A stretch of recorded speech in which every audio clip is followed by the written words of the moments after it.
Alam gaib. Percaya atau tidak percaya, alam gaib itu nyata adanya. Di video kali ini saya berhasil mendatangkan seorang narasumber di mana dia pernah mengalami kisah mistis ketika dia mendapatkan tugas di salah satu pulau di Indonesia, yaitu Kalimantan Selatan.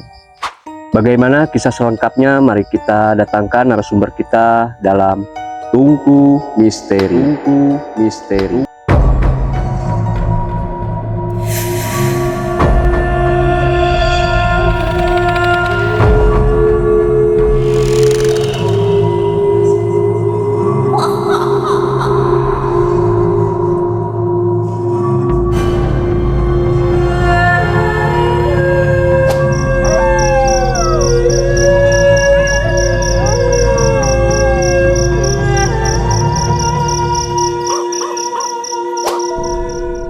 Baik teman-teman, di depan kita sudah ada seorang narasumber yang akan menceritakan kisah mistisnya ketika dia bekerja atau mendapatkan tugas di salah satu pulau di Indonesia, yaitu di Kalimantan Selatan.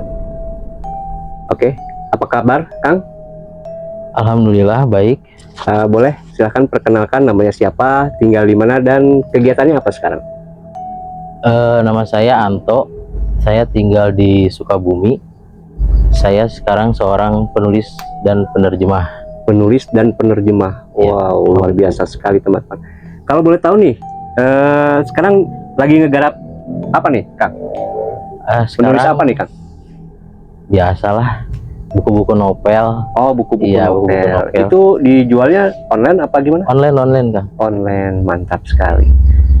Katanya Kang ini, Kang Anto ini pernah mendapatkan tugas di Kalimantan Selatan nih. Iya betul. Oh, di sana banyak pengalaman mistis ternyata. Gimana ya, sebut banyak nggak terlalu banyak, tapi ya adalah gitu Oke, kan. Kak. Waktu itu Kang Anto mendapatkan tugas dari kerjaan apa gimana? Iya, waktu itu saya di Kalimantan tuh diajak teman untuk kerja di salah satu proyek untuk pembangunan semacam bendungan untuk irigasi ya. Oh, Iya, oke. jadi membendung parit untuk pengairan ke sawah warga. Oh, jadi lokasinya di pedalaman? Iya, sangat pedalaman sekali, jauh dari kota, dan perjalanan untuk menuju ke desa setempat itu sekitar 3-4 jam. 3-4 jam. Iya, Pakai apa nih? jalan kaki. Oh, jalan Kalau naik mobil itu paling 1 jaman atau setengah jam, tergantung kecepatan ya kalau mobil. Oke. Tapi kalau jalan kaki kan stabilnya ya sekitar itulah, Wow, sekitar 3-4 jam. luar biasa sekali pengalaman Kang Anto ini nih. Oke teman-teman, bagaimana kisah selengkapnya kita simak dalam Tungku Misteri. Kisah ini bermula ketika saya mendapat ajakan dari teman sekitar tahun 2018 akhir, dimana teman saya mengajak untuk mengerjakan proyek tersebut di Kalimantan. Berangkatlah kami dari Sukabumi menuju ke sana menggunakan pesawat sekitar 1 jam.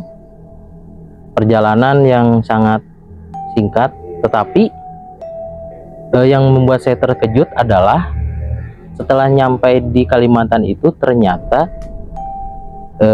kami itu pergi ke tempat yang sangat pedalaman, pelosok sekali ya. Oke Kang, maaf nih sebelumnya, kalau boleh tahu berapa orang nih yang berangkat dari Sukabumi?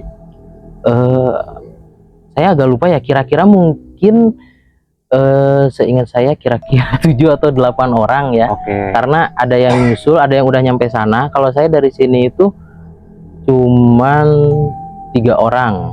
3 orang ya. 3 Itu orang. teman-teman Akang sebelumnya tuh? Iya. Cuman di sana sudah ada duluan kerja, kami menyusul. Oh. Terus nanti setelah saya ada lagi yang nyusul gitu. Oke. Terus perjalanan 1 jam itu dari mana? Dari bandara? Iya, dari bandara. Soekarno-Hatta ya? Iya, Cengkareng. Oke. Iya. Nah, jadi Akang sebelumnya belum tahu nih kalau ternyata tempatnya itu di pedalaman ya? Iya, karena kisahnya katanya wah di kota enak, dekat dengan lingkungan lah gitu, isyaratnya dekat dengan penduduk gitu, dekat dengan ya tempat-tempat yang tidak Oke. iya kan. Terus sebelumnya pasti dong Akang tertarik dengan iming-iming atau janji apa gitu yang membuat Akang itu pengen berangkat ke sana, itu apa? Apa emang karena gajinya gede atau gimana gitu? Oh, saya pribadi nggak ke sana ya. Kalau saya ya ikut aja gitu. Oh gitu. Ya ikut Karena emang aja udahlah. temen ya, teman karena Ya kenal juga teman, ya. dan saya senang mengembara juga. Oh, Iya. cari pengalaman ya? Ya cari pengalaman, dan uang itu nomor satu ya. Oke, Iya. betul. Nah setelah sampai di Kalimantan gimana tuh Kang? Ya setelah sampai di Kalimantan itu seperti biasa langsung ke lokasi kerjaan ya, yang dimana itu sangat terasa mengejutkan sekali karena lokasinya itu tidak di sekitar pemukiman warga, tetapi ketika kita sudah sampai di pemukiman warga itu kami masih naik mobil ya, kendaraan untuk operasional. Oh iya, disediakan ya? Disediakan. Naik itu memasuki ke hutan sawit. Setelah masuk ke hutan sawit yang tahu sendiri di Kalimantan hutan sawit sangat luas sekali ya. Betul. Setelah masuk ke hutan sawit, kami lalu masuk ke hutan karet. Hutan karet pun ya seperti yang kita tahu, hutan karet sangat gelap dengan pohon yang tinggi-tinggi. Oke. Ya kan? Pohon tinggi-tinggi, gelap, terus ya cukup luas juga. Setelah itu kami menuju ke satu area pesawahan. Area persawahan yang cukup luas juga. Itu berada sangat jauh sekali dengan pemukiman penduduk itu. Berarti pesawahan itu di tengah hutan ya? Iya. Oke. Ya katanya itu lokasi yang dikhususkan untuk orang-orang yang dulu ikut program transmigrasi dari Pulau Jawa ke Pulau Kalimantan. Oke. Jadi ya mereka yang menggarap wilayah itu. Nah, di sana itu hari pertama saya belum bekerja dong, jelas ya kan. Penyesuaian lah ya. Penyesuaian masih ya, ketemu dengan teman-teman. Nah, yang saya hal yang mengejutkan kedua adalah tempat saya tinggal, tidur, dan makan. Oke. Ya, saya kira kan hari pertama itu ya kita balik dulu ke mes lah gitu kan. Iya. Yang dimana mes itu ada di sekitar pemukiman penduduk atau di desa. Yang pertama kali Akang datang nih. Iya, yang pertama kali saya turun dari mobil apa sih, travel itu. Iya. Ya. Ternyata malam pertamanya juga saya itu by the way nyampe ke lokasinya itu sore hari ya. Sore. Karena perjalanan dari ibu kotanya itu, ibu kotanya sampai ke lokasi itu sekitar mungkin 8 jam ya. 8 jam ya. Oke, pakai mobil ya? 8 jam. Iya, mobil travel. Itu sore hari sekitar jam 5 lah, jam 5 sebelum maghrib. Jadi otomatis saya harus tidur di bedeng itu dong, bedeng ya. Iya. Nah, bedengnya itu adalah kalau orang Sunda bilang tuh saung ya, rumah gubuk ya, gubuk. Ya, gubuk, tapi ada gubuk yang besar. Kata orang-orang itu gubuk untuk tempat rapat, kayak anggota tani rapat di sana, ya kan, untuk penyuluhan atau ada apalah, nggak tahu lah, itu urusan mereka ya. Tinggal di situ, dan itu lokasinya benar-benar di tengah sawah yang berada di tengah hutan. Oke. Itu ya kan. Nah, saya kaget dong, ya kan, orang baru datang terus tidur di tempat seperti itu, masih beradaptasi lah dengan situasi yang aduh gimana nih gitu kan. Sedangkan teman-teman yang lain pas baru datang aja udah bilang, kamu ngapain kesini? Oke, ngeledekin ya? Iya, kami aja udah nggak terlalu betah gitu kan. Aduh, karena ya itu kan privasi ya, saya tidak mau tahu. Pokoknya mereka bilang seperti itu mungkin karena apa itu urusan mereka, privasi itu kan. Setiap orang kan beda-beda ya pendapatnya gimana. Ya saya kan ya udahlah, coba dulu aja gitu. Di malam pertama itu masih normal semuanya, belum ada hal-hal yang mistis lah ya. Yang berbau-bau mistis, karena capek. Betul. Masih fokus untuk pemulihan kan, ya tau lah, jet lag, terus perjalanan jauh, baru langsung nyampe ke gubuk, malam tidur, besok langsung kerja. Nah, ada yang mengejutkan itu sekitar malam, saya lupa malam kesekian lah gitu. Kan kami itu tinggal di tengah sawah yang tidak ada listrik ya. Oh, Tidak ada listrik sama sekali. Terus penerangan pakai apa? Nah, ini dia yang membuat sangat menantang itu. Penerangannya itu minim sekali, hanya modal genset. Oh, pakai genset ya. Gensetnya itu bertahan berapa lama? Pengen tahu? Cuman 2 jam. Genset yang cukup kecil itu kan. Pakai bahan bakar ya, BBM. Iya, bahan bakar mungkin ya bensin. Oh, bensin. Ya. Oh, yang kecil berarti Yang ya. kecil Iya, sekali, iya. bensin premium kalau nggak salah dulu.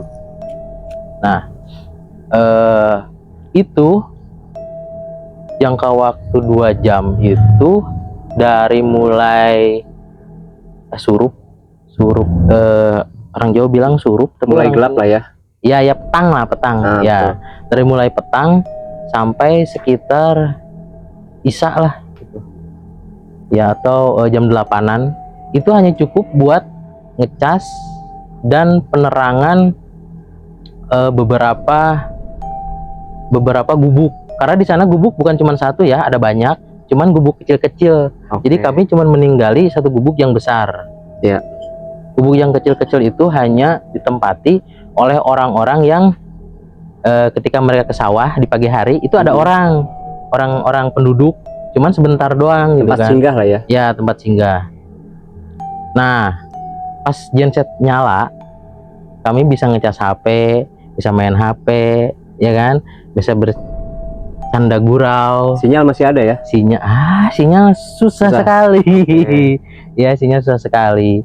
Nah, hal yang mulai terjadi, hal yang janggal itu ketika genset mati.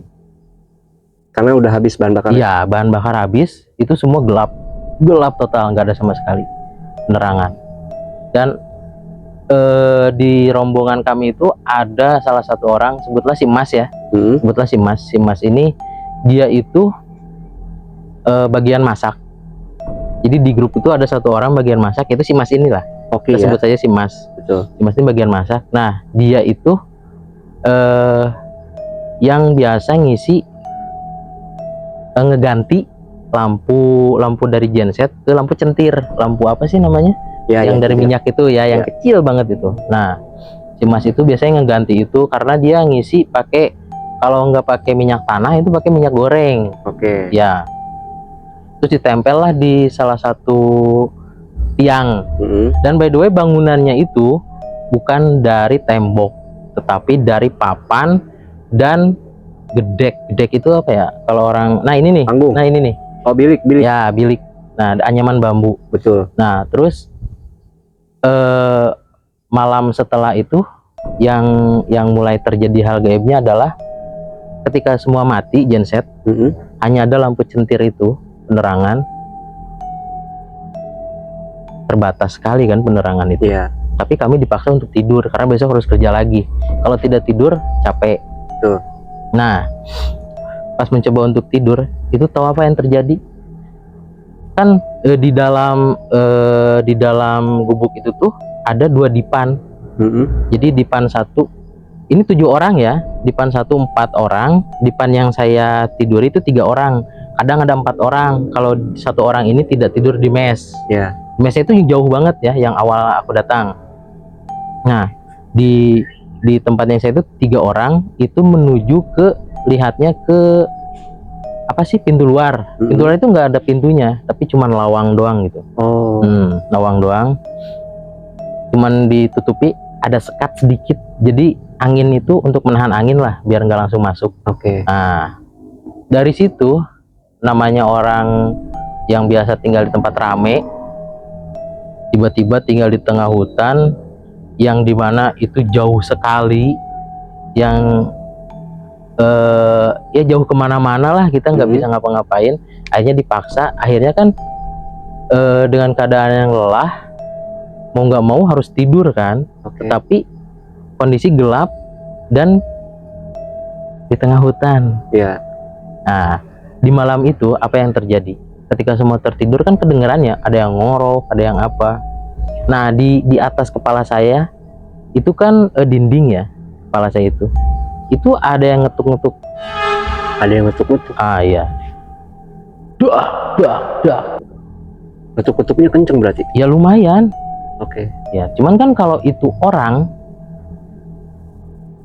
siapa juga yang mau keluar malam-malam, ya kan? Dan saya lihat itu kan kalau kita gelap banget, itu kita pasti bisa lihat itu. Dan by the way itu kondisi centirnya itu udah habis minyaknya, otomatis mati sendiri kan. Itu jam berapa saya nggak tahu karena HP mati. Ya kan, untuk besok jadi irit baterai, HP harus dimatikan. Nah, itu ada yang mukul-mukul di atas kepala, otomatis saya kebangun dong. Tapi lihat di kiri kanan saya semua tidur. Oh berarti tinggal Kang Anto doang nih yang masih sadar, masih bangun ya? Saya doang, terus melek, terus langsung badan saya itu meremang semua ya. Ya bulu kuduk merinding, terus mau nggak mau saya harus tidur. Itu kutukannya berapa kali Kang? Cukup banyak lah. Oh sering? Iya sering banget. Jadi ada jedanya. Pertama sekali deg, terus kebangun. Saya kan sensitif ya. Ketika tidur gimana pun kalau ada suara pasti bangun. Terus kebangun, pertama saya mikir paling binatang. Cuman kan yang saya tahu itu semua hutan tuh jauh banget ya jarak dari gubuk ke hutan itu. Terus harus melewati sawah, sedangkan sawah itu ditanami. Kalau binatang mau ke sana otomatis sawah rusak dong. Betul. Tapi sawah tidak rusak dan tidak ada jejak kaki. Sampai akhirnya saya paksakan untuk tidur di malam itu, tertidur, dan besoknya saya tidak cerita siapa-siapa. Karena ya mungkin mereka punya cerita sendiri ya. Cuman saya nggak mau cerita. Nah besoknya ada lagi yang lebih menarik. Salah satunya adalah waktu itu saya kebangun itu udah jelas malam ya, nggak tahu jam berapa karena saya tidak cek HP entah di mana karena gelap. Setelah itu saya melihat jadi lokasinya adalah ketika saya mau keluar itu lewat dapur dulu ya. Nah jadi di gubuk itu ketika mau masuk dapur baru tempat tidur. Nah jadi ketika saya melirik ke arah lawang itu tempat pintu tapi tanpa pintu ya kan, itu saya ngelihat ada orang lewat. Ada orang? Iya, orang lewat bolak-balik. Nah si emas ini yang tukang masak, dia itu ciri khasnya adalah pakai singlet putih. Badannya itu kan lebih pendek dari saya dan lebih berisi. Jadi saya ngeliat kayaknya tuh si emas deh lewat. Cuman kan saya langsung duduk mau manggil gitu, Mas. Pas saya duduk lihat ke bawah, apa yang terjadi? Di seberang saya itu si emas sedang ngorok. Dan kelihatan 1, 2, 3, 4 orang masih tertidur. Nah jadi siapa itu? Itu Kang Anto masih di dalam nih? Iya, saya masih di tempat itu, di tempat tidur di depan. Nggak dipastiin keluar? Kalau mau dipastiin keluar, seandainya itu bener si Mas, tapi kan si Mas tidur, siapa yang tidur? Ya kan kelihatan loh kalau kita digelap itu ngelihat ke mana itu kadang ya jumlah orang tuh ketahuan. Betul. Apalagi mereka pakai selimut yang berwarna-warni ya kan, pasti sangat mencolok sekali itu. Nah terus apa yang Kang Anto lakukan tuh saat itu? Sewajarnya orang kaget gimana kan, langsung astagfirullahaladzim, saya kira si Mas, tapi si Mas tidur kan. Akhirnya saya langsung tutup lagi. Di samping saya ini berarti saya kan miring gini ada orang, di belakang saya ada orang, saya kan di tengah tidurnya, masih ada orang. Dan itu kalau orang yang satu lagi itu nggak mungkin, karena waktu itu orang yang satu lagi ini tidur di mes. Harusnya kan 4-4 kan, jadi 4-3 karena satunya ada di mes, nggak ada. Jadi itu durasinya lama Kang, bolak-baliknya dia? Enggak, pertama tuh kayak dia diam dulu di lawang itu, diam ngeliatin. Diam di lawang. Saya kan masih berpikir namanya orang kebangun, si Mas paling biasanya dia kalau bangun tuh subuh, karena dia bangun paling duluan, dia untuk masak kan, masak bangun duluan subuh. Saya kira udah subuh lah, udah subuh nih.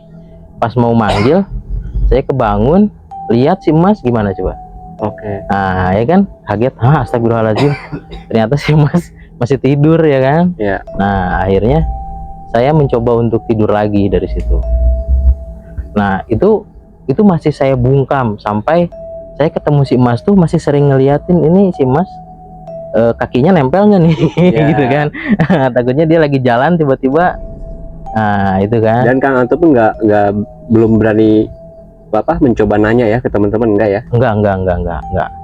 Cuman ada satu sih yang pernah saya nanya, yang ke salah satu temen. Ini kejadiannya itu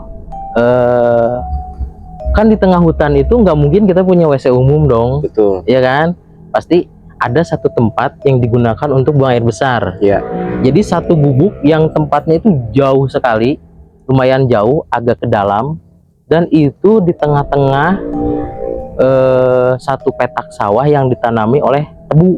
Oke. Nah, itu emang tersembunyi sekali. Itu ada satu gubuk kecil dan di sana itu emang tempat untuk buang hajat lah ibaratnya gitu ya. Ya. Nah, itu pernah tuh saya nanya satu temen, karena kejadiannya ketika kami sedang sedang buang hajat lah gitu kan. Nah, tiba-tiba diganggunya kayak, ya ini kan gubuk nih, sedangkan nggak ada angin, nggak ada hujan, tapi gubuk itu goyang. Oke. Ya seperti gubuk yang digoyang orang, kayak gempa gitu ya? Iya, kayak gempa, tapi tanah nggak goyang, cuma gubuk doang. Dan ya itu pasti kaget dong, ya kan? Udah kondisi lagi jongkok, gimana dong, masa harus lari? Betul. Kan nggak mungkin ya kan. Nah itu sama tuh kejadiannya ketika saya nanya, bener nggak sih? Iya bener, saya juga gitu. Nah ya kan, berarti bukan cuma saya doang tuh yang ngalamin. Iya. Nah terus ada lagi, ini karena kami tinggal di dalam hutan, jadi banyak sekali ya. Betul. Banyak sekali gitu. Ada lagi satu ketika terjadi, ini genset masih nyala. Ya. Ini satu. Jadi genset itu disimpannya di salah satu gubuk yang agak jauh dari gubuk utama. Karena genset kan berisik ya, jadi nggak mungkin disimpan di gubuk yang sama. Jadi agak jauh. Nah waktu itu saya itu disuruh untuk ngisi ulang.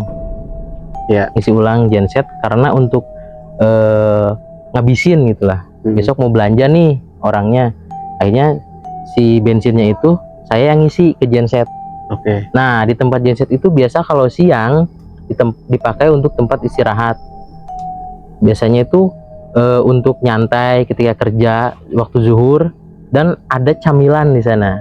Oke. Salah satunya adalah pisang goreng. Nah yang mengejutkannya adalah ketika saya mau masukin bensin ke dalam genset itu, di piring itu kan pisang goreng panjang-panjang ya. Itu tuh pisang goreng itu berdiri gini tuh. Berdiri. Nah berdiri terus pluk jatuh lagi. Siapa orang yang bisa menggerakkan pisang goreng? Kalau kita bicara logika, itu saya sampai kaget loh. Oke. Kayak masa sih gitu kan, udah habis nih, saya samperin pisang goreng terus dilihatin nggak ada apa-apa. Cuma pisang goreng. Memastikan ya, sempat. Iya, karena saya kalau nggak mengalami nggak percaya. Oke. Iya, ini saya berani cerita karena saya mengalami. Betul. Iya, dan merasakan. Kalau nggak mengalami, saya mau cerita apa dong? Nah itu makanya kayak secara logika tuh nggak mungkin ada benda yang bisa menggerakkan pisang goreng secara utuh terus tidur lagi. Itu sebentar sekali itu kejadiannya, kayak bangun terus diem dulu sebentar terus jatuh lagi. Itu beneran tuh. Terus dari situ Kang Anto merasa ketakutan atau gimana gitu yang dirasakan? Ya kalau disamperin kan saya penasaran ya, yang ada bukan takut. Nah cuman kan setelah itu kan kondisi di bawah sadar ya, ketika sadar astagfirullahaladzim. Nah baru tuh ketakut. Ya kan, ketika itu terjadi pasti penasaran, tapi setelah kita membuktikan bahwa ini tidak bisa dicerna logika, ya berarti gimana lagi ya kan. Nah setelah itu selesailah. Yang puncaknya dari semua, dari rentetan itu semua ada yang lebih menarik dan lebih fantastis, yaitu ketika perjalanan pulang. Oh, jadi udah selesai nih tugasnya nih? Enggak, Oh, enggak. karena kendalanya banyak sekali ya. Dari proyeknya itu kendalanya banyak sekali. Jadi pihak pemborong itu memutuskan untuk udahlah, ini aja apa namanya, selesai gitu. Dianggap selesai ya. Itu urusan mereka, proyek lah. Nah, perjalanan pulang itu kami sama sekali tidak ada persiapan apa-apa. Tidak ada persiapan. Di hari itu kami sekitar bertujuh, karena yang satu lagi-lagi ikut mobil ke mes. Ya, kami bertujuh itu memutuskan untuk menuju ke mes, karena di mes itu ada pemborongnya lah, kontraktornya gitu ibaratnya. Kontraktor sama pemborong sama mandor juga di situ kan. Nah, menuju ke sana untuk ya ngambil keuangan, ya, administrasi segala rupa di sana. Karena ya memutuskan untuk pulang hari itu, otomatis kan nggak ada persiapan di hari-hari sebelumnya kan. Otomatis ya udah, kita YOLO aja gitu. YOLO itu your only life once ya. Jadi hidup cuma sekali, udah sikat aja lah gitu kan. Otomatis. Nah, semua bermulanya itu sore hari setelah selesai kerja, semua ngumpul, ya udah sepakat untuk pulang hari itu dengan berjalan kaki. Iya, di malam hari menyusuri hutan, menerobos hutan. Hutan itu hutan karet dan hutan sawit. Betul. Ya, dengan penerangan seadanya, penerangan dari HP. Ada yang punya apa, lampu senter di kepala. Ya, senter di kepala itu cuman 2 orang atau 1, lupa saya itu. Nah, HP saya itu dulu belum Android ya, karena Android nggak dibawa di rumah. Ada cuman HP jadul Advan kalau nggak salah tuh, pokoknya HP yang tipis banget. Terus ada senternya yang ada TV-nya itu loh. Ya, ada TV-nya itu kan, ada senter dengan baterai yang low, karena kan belum sempat ngecas. Semua persiapan itu sebelum maghrib, karena tujuannya maghrib sebelum gelap itu kita harus sudah meninggalkan tempat itu. Darurat berarti ya, dadakan ya? Darurat sekali. Kondisinya awalnya perkiraan kami itu cerah nih, enak, bisa. Semua persiapan di dalam gubuk itu kan, barang-barang semua dimasukin rapi, semua dikemas, udah siap berangkat. Semua berdoa dulu, terus berangkatlah menyusuri jalan yang biasa dilalui oleh mobil. Ya, karena jujur semuanya nggak ada yang tahu jalannya, ya kan? Nggak ada yang tahu jalan ya? Ya, nggak ada yang tahu jalannya tuh. Jadi ada yang ya 1 orang atau 2 orang buat biasa beli belanjaan gitu kan, sayur-sayuran untuk masak. Cuman kan itu naik mobil, nggak jalan. Sedangkan jalan yang dilalui mobil dengan jalan kaki itu beda ya. Nah, akhirnya kami memutuskan untuk berangkat sebelum maghrib. Jadi pas di langit itu masih kuning, oren gitu kan. Ya, oren itu langsung berangkat semuanya. Berangkat masuk ke hutan karet dulu tuh. Hutan karet tuh kita masih bisa lihat jalan. Masih bisa lihat jalan semua. Nah, lama-kelamaan itu kan hari semakin gelap ya. Hari semakin gelap, dan apa yang terjadi? Hujan ya. Ya, bisa dibayangkan udah gelap, hujan, penerangan minim. Itu semua orang sudah pasrah, ya kan, kayak putus asa. Cuman ada beberapa orang yang emang sudah berkeluarga dengan punya tanggung jawab lah ibaratnya. Itu mereka yang selalu menyemangati kan, karena mereka kan ada tanggungan ya, pasti otomatis ingin selamat lah, ya kan, untuk keluarganya. Akhirnya ya sebagai anak-anak muda pada waktu itu merasa tersemangati juga. Ya udah ya ayo kita lanjut. Cuman jangan lihat belakang. Oke. Ya, karena kalau kita lihat belakang entah apa yang terjadi gitu kan. Nah, ketika di persimpangan kan banyak tuh jalan di tengah hutan. Ini terjadinya di tengah hutan sawit ya. Tengah hutan sawit itu jalannya itu lebar banget tapi tanah. Semuanya itu tanah, nggak ada yang diaspal. Tanah semua, kondisi hujan nggak cukup deras, cuman hujan aja gitu, nggak deras banget, hujan. Itu bingung kami tuh ke kiri, ke kanan atau lurus. Oke. Nah, dari situ kami memutuskan untuk pokoknya mengambil satu arah lah gitu kan. Saya lupa ngambil mana, pokoknya ikut semua. Dan apa yang terjadi? Kami balik lagi ke tempat itu.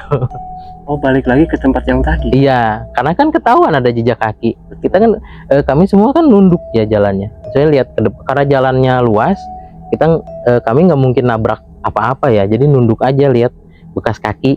Oke. Terus ketemu lagi loh, ini kan bekas kaki orang jalan. Terus lewat kiri sama juga. Akhirnya lurus.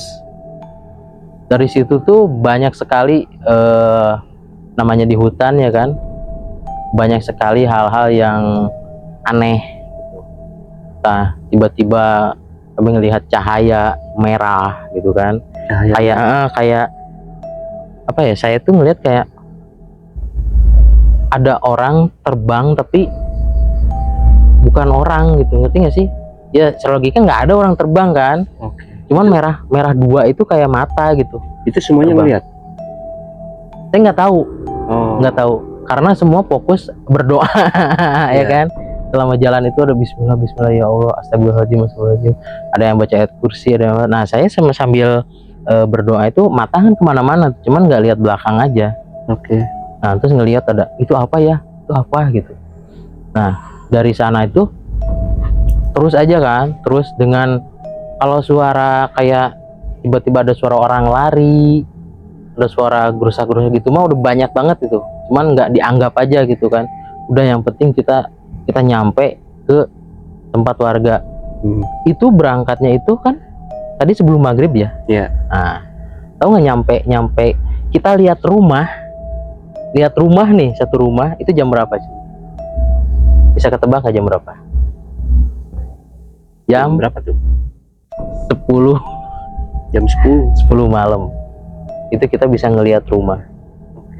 Ya, perasaannya itu senang banget itu, karena setelah banyak sekali cobaan dan ujian di dalam hutan itu kan, hutan karet terus hutan sawit. Akhirnya wah, kami bisa lihat rumah juga nih. Dari rumah itu semua udah tenang. Ya udah tenang sekali, sampai akhirnya kami pun setelah dari rumah lihat rumah itu kan, harus nyari mes. Iya, dari pemukiman warga itu masih jauh ya, Pak? Masih jauh juga itu mes. Alhasil ketemu mes itu sekitar setengah jam dari situlah. Jam 11 kurang itu baru ketemu mes tuh. Terus kami ceritalah semua tuh di mes tuh, apa yang terjadi. Terus orang bilang katanya kalau orang luar masuk ke sana itu nggak bisa pulang. Iya, kebanyakan tuh kadang kan banyak tuh orang yang baru datang ke sana, terus kayak entah ngebantu ke sawah atau kemana, terus dia pulang sendiri atau pulang tidak dengan orang lama, itu muter-muter doang di sana tuh, nggak bisa pulang. Sampai akhirnya entah itu disadarin sama orang ngarit atau ketemu sama orang yang habis dari sawah juga gitu kan. Nah, itu mereka baru bisa selamat dan pulang ke pemukimannya lagi gitu. Itu seperti itulah kisah di Kalimantan. Kang, tadi saya mau nanya nih. Tadi kan Kang bilang di perjalanan sempat ngelihat yang terbang itu mata merah, itu bisa disebut kunyang apa bukan? Kalau menurut Akang nih, Kang Anton nih. Sebenarnya kalau bicara kuyang di Kalimantan itu memang salah satu makhluk mistis yang ada di sana ya. Yang terkenal ya. Iya, terkenal sekali.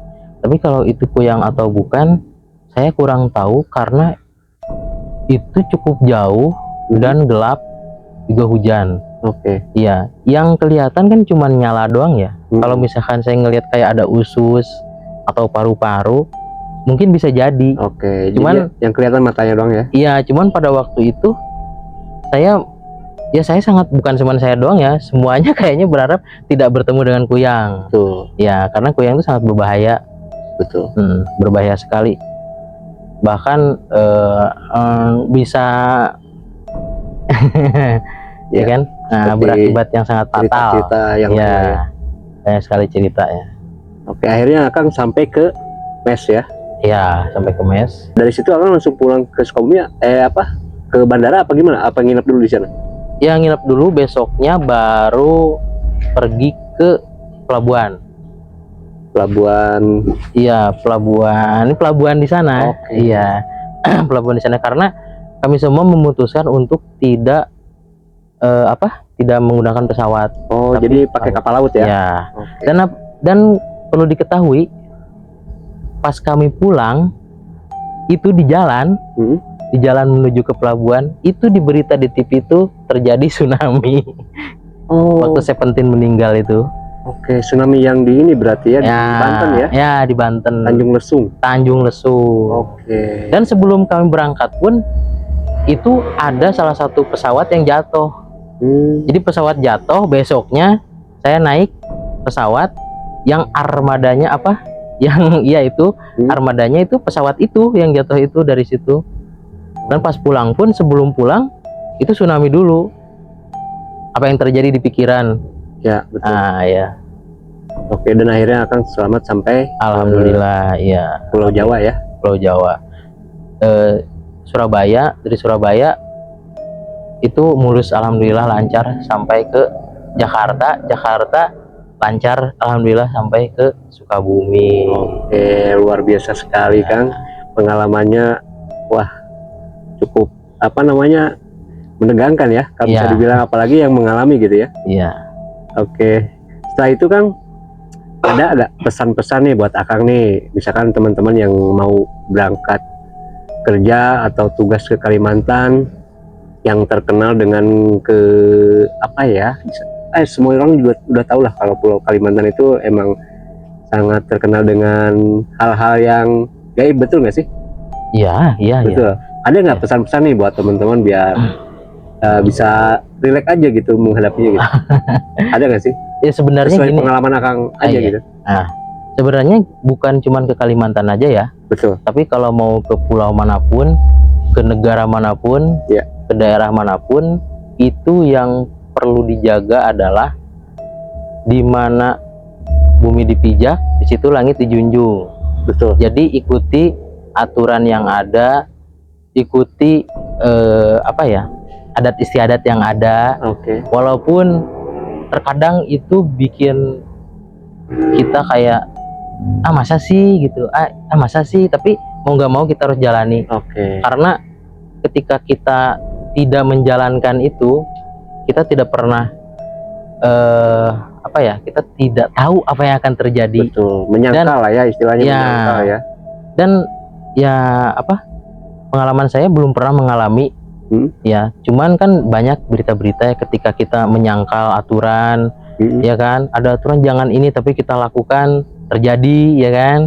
Nah, yang sifat-sifatnya itu tentang kesopanan. Betul ya, kesopanan itu perlu, dan kejujuran. Ya itu aja sih. Kang. Nah, mental juga jangan lupa ya, karena saat kita ada di situasi yang genting, yang kita sendiri itu nggak biasa gitu, situasi yang aneh, itu butuh mental yang kuat. Karena kalau mental lemah itu bisa entah apa yang terjadi gitu, entah itu pingsan atau kita ngedrop ya kan, atau apalah gitu kan, hal-hal negatif dari sana kan akan terus berdatangan. Betul. Jadi segala sesuatunya harus dimatangkan dulu ya. Iya, dimatangkan dulu dan cari informasi dulu. Iya. Ya itu yang Baik, penting. Kang Anto, terima kasih banyak nih udah Oke. berbagi kisah di Tungku Misteri. Dan sekali lagi saya ucapkan buat teman-teman, saya ingatkan ya, jika kalian suka dengan konten-konten seperti ini, jangan lupa dukung channel kita agar terus berkembang dengan cara menekan tombol subscribe dan like-nya, dan di-share sebanyak-banyaknya. Dan juga buat teman-teman yang ingin berbagi kisah di channel kami, silakan hubungi nomor yang tertera di deskripsi. Oke, Kang Anto, terima kasih ya sekali lagi ya. Terima kasih banyak. Assalamualaikum warahmatullahi wabarakatuh. Waalaikumsalam warahmatullahi wabarakatuh.